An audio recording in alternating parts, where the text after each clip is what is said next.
يا مساء الوعي.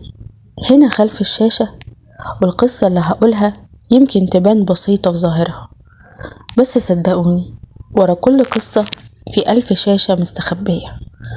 النهاردة هحكي لكم عن مروان وسلمى، اتنين شكلهم قدام الناس بيرفكت، لكن الحقيقة كانت عكس كده تماما. مروان كان دايما بيقول انه مشغول، وسلمى كانت دايما تقول مش مهم، كله بيعدي. والاتنين كانوا بيكذبوا على نفسهم قبل ما يكذبوا على بعض. في يوم قامت سلمى من النوم على إحساس تقيل، إحساس إن في حاجة غلط، غلط قوي، مش في مروان، لأ، في نفسها هي. اكتشفت إنها بقت تتظاهر إنها مش زعلانة، وإنها مش محتاجة، وإنها مش موجوعة. بس الصدمة إن مروان كان بيتظاهر هو كمان، كان بيتظاهر إنه قوي وهو مكسور، بيتظاهر إنه بيشيل الدنيا وهو مش قادر يشيل نفسه. لحد ما جه اليوم اللي اكتشفت فيه كل حاجة، مش بخناقة ومش ببوست ولا حتى برسالة، كل حاجة اكتشفت بلحظة صمت طويل أقوى من أي كلمة. سلمى قالت له: احنا ليه بقينا بنخاف نحكي لبعض؟ رد عليها وقال لها: لأن كل مرة بحكي بحس إني بضيع منك حاجة، وأنا مش عايزة أخسرك.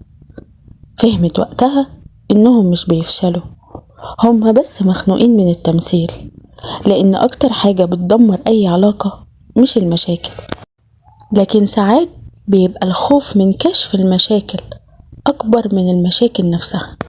ومن اللحظة دي قرروا يعملوا ريستارت، مش للعلاقة، للصدق. قرار إن كل واحد فيهم يخلع القناع اللي لابسه، قرار إن الكلام يبقى صريح حتى لو فيه وجع، قرار إن الاتنين ياخدوا خطوة ناحية الحقيقة مش ناحية بعض.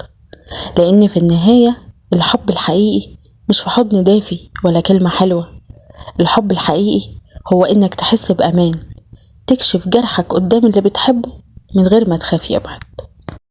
بس بصراحة قصة مروان وسلمى مش حالة فردية، ده ملخص مجتمع كامل. ناس كتير بقت عايشة في علاقة بس مش عايشة جوه العلاقة، بقينا نخاف نقول اللي وجعنا عشان الطرف التاني ما ياخدش الكلام على صدره، بقينا بنبلع الزعل ونخبي التعب، ونبتسم في الوش ونعيط في الظهر. واللي بيضحك أكتر إن الاتنين بيعملوا نفس الحاجة، وكل واحد فاكر إن التاني مش بيحس. العلاقات مش محتاجة بطل وضحية، العلاقات محتاجة اتنين آدميين يقولوا أنا تعبان من غير ما حد يفكر يسيب التاني.